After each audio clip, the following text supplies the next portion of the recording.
VK news, राष्ट्र के नाम। और इसीलिए हमारी सरकार आने के पहले भारतीय जनता पार्टी ने 2017 में कहा था अपराध और अपराधियों के प्रति जीरो टॉलरेंस की नीति के तहत कार्य करेंगे। और भाइयों बहनों, ये जीरो टॉलरेंस की नीति का ही परिणाम है कि आज पेशेवर माफिया और अपराधियों की जमीनों को कब्जों से मुक्त करके उन पर गरीबों के लिए आवास बनाए जा रहे हैं। आखिर ये आवास इन गरीबों को पहले भी दिए जा सकते थे। 2017 के पहले भी उत्तर प्रदेश के गरीबों को प्रधानमंत्री आवास दिए जा सकते थे। पिछली सरकारों की रुचि नहीं थी। पिछली सरकारें तो गरीबों के लिए आने वाले आवास को स्वयं हड़प जाते थे। पिछली सरकारें गरीबों के लिए आने वाले शौचालय के पैसे को हड़प जाते थे। पिछली सरकारें अन्न योजना का खाद्यान्न हड़प जाती थी।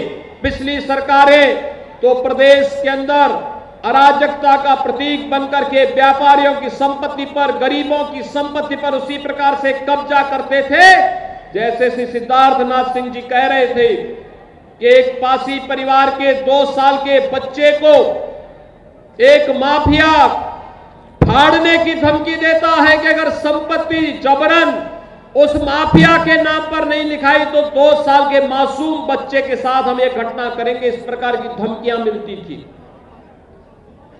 पाल समाज की बच्ची के साथ इस प्रकार का दुर्व्यवहार होता था। या फिर यहां के किसी व्यापारी का अपहरण करके उस व्यापारी की संपत्ति पर कब्जा कर दिया जाता था। लेकिन आज मैं कह सकता हूं उत्तर प्रदेश के अंदर किसी माफिया की हैसियत नहीं, किसी गरीब की, किसी व्यापारी की, किसी कमजोर की संपत्ति पर कब्जा कर सके। और अगर उसने किसी कालखंड में किसी सार्वजनिक संपत्ति पर कब्जा किया है तो उस अवैध कमाई पर अब सरकार का बुलडोजर चल रहा है और उस संपत्ति को कब्जे से मुक्त करा करके उस संपत्ति को फिर से गरीबों को देने के लिए आवास बनाए जा रहे हैं। उस संपत्ति पर फिर से गरीबों के लिए आवास बनाने के लिए एक बड़ी कार्य योजना के साथ सरकार कार्य कर रही है। भाइयों बहनों, सरकार की सोच होनी चाहिए। आखिर पहले की सरकारें क्या कर रही थी? न गरीब को आवास देते थे, न कमजोर के लिए कोई सुविधा देते थे, न गरीब लोगों के लिए अन्न योजना का लाभ ही दे पाते थे, न कमजोर तबकों के लिए किसी प्रकार की कोई सुविधा दे पाते थे। लेकिन आज आप देख रहे होंगे हर गरीब को आवास की सुविधा उपलब्ध हो रही है।